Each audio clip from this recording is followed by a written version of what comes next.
An elbow landed squarely in her face, and Marilyn screamed. "Oh, I'm sorry." Marlon froze in horror. "How awkward I am. But I didn't do it on purpose. It was an accident." "There are no accidents." She smiled her charming smile and looked him straight in the eye.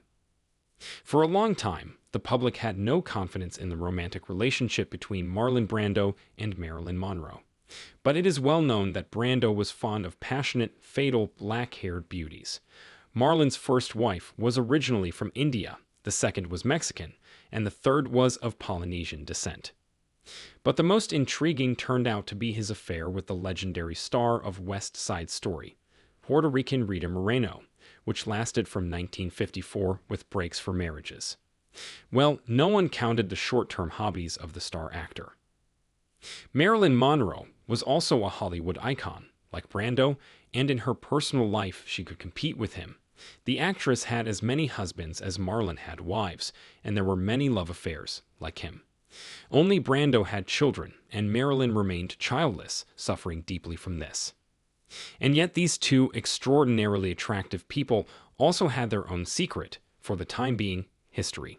In his autobiography, Songs My Mother Taught Me, published in 1994, Brando talked about his affair with Monroe, and that she called him shortly before her death in 1962.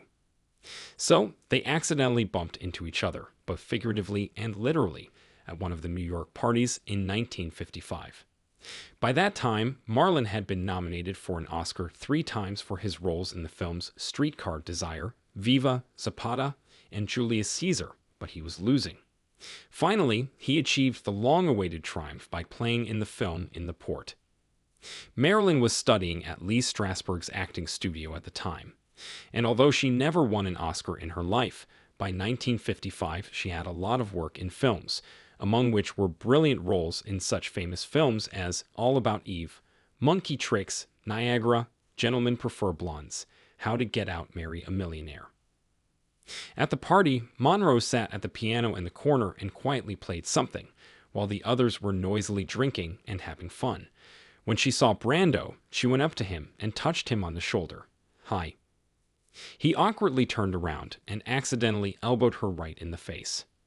"Oh, I'm sorry." Marlon froze in horror. "How awkward I am. But I didn't do it on purpose. It was an accident."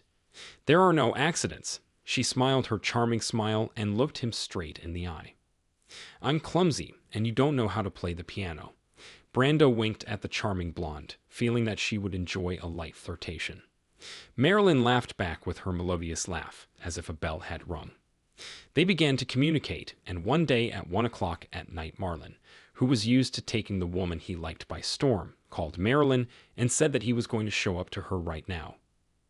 "She invited me to her place," Brando wrote in his memoirs, "and that same night I got what every American soldier dreamed of."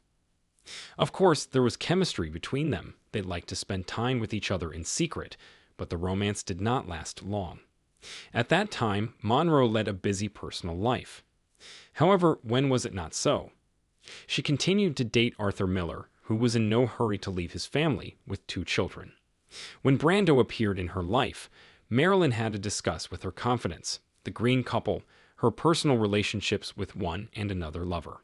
Speaking of Brando, Marilyn called him sweet and gentle, adding the conditional name Carlo.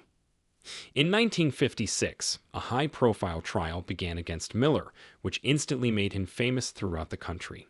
The radio said, "The Commission on Un-American Activities is calling Arthur Miller and will check his inner circle, which by coincidence is also the inner circle of Marilyn Monroe.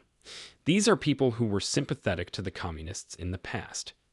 The fact is that in the early 50s, Arthur wrote the seditious play Ordeal, in which he paralleled the tragic story of the Salem witches with McCarthyism. Since the end of 1953, he became unable to travel, he was not given a passport, and 3 years later, the commission held hearings. As a result, Miller was sentenced to a month in prison or $500. And during the hearings, the disgraced dissident announced his intention to marry Marilyn Monroe to the whole country. What was that? Love or dry calculation? In any case, Miller became incredibly popular thanks to the high-profile process, and more so to the sexy blonde, who by that time had turned from a starlet, as she was at the time of meeting Arthur in 1951, into a movie star. Of course, the love relationship with Brando is over, but Marilyn and Marlon remained friends, calling each other and chatting about everything. Life did not spare her, inflicting painful blows, Brando wrote, but she had an amazing ability to deeply understand what another person was feeling. He shared his worries with her, but mostly joked, trying to support Monroe, who complained that she was being used or mistreated. The actor sadly recalled how she called 3 days before her death, offering to have dinner together. But Brando was busy that evening and refused, not knowing that he was hearing her melodious laughter for the last time. Marlon categorically did not believe in the theory of suicide. "I've learned to feel it well over the years," Brando claimed. "She was so calm and cheerful when she talked to me, made plans. Not a hint of depression. Maybe she died due to an accidental overdose of sleeping pills and sedatives. But I always thought she was murdered." What happened to Monroe is still being debated. Suicide, murder, accidental overdose of drugs. It is unlikely that this will be determined already. And Monroe, having passed away, turned into a legend, one of the most charming and attractive actresses of the 20th century, whose smile hid a lot of sadness. Now I'll tell you a little about Marlon Brando. Marlon Brando's career had two peaks. He became a star in the mid-1950s, during the golden age of Hollywood, and then triumphantly returned from oblivion in the early 1970s, when the old studio system was defeated and a young and daring new Hollywood flourished. At the same time, he despised the Dream Factory and rebelled against the rules established in it. The natives of the South Seas do not speak English, but even their meager stock of English words is enough to describe Hollywood cinema, where only two types of films are shot: bang bang and smack smack. In the cinema, a handsome young man with a heavy look and animal charisma burst straight from Broadway, repeating in Elia Kazan's film Streetcar Desire the role of a proletarian in a dirty tee, shirt by Stanley Kowalski, who seduced and ruined a half-crazed sister-in-law. In this role, Marlon shone on stage in 1947. After the tram Desire, he will again star with Kazan in the biographical film Viva Zapata, where his character, a rebel and a fighter for the rights of the poor, turns into a beast before his eyes. And then he will become an icon of the generation in Savage. It was the first film where a biker who merged with his motorcycle and leather jacket became a role model. Savage gave birth to biker cinema as a genre. Brando took his first Oscar for the role of longshoreman Terry Malloy in the film by the same Elia Kazan. At that time, Brando became the youngest Oscar winner. In 1955, he was 30.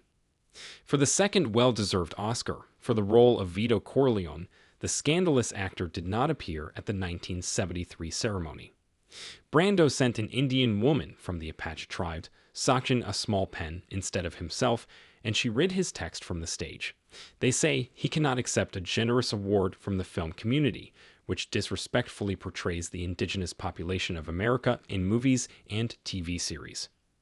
Until the end of his life, Brando continued to freak out. In the same 1973, when his friend Wally Cox died, he took an urn with ashes from his widow to scatter it over the sea, but kept some of the ashes in his house on Mulholland Drive, and talked to him at night or drove him under the front seat of his car.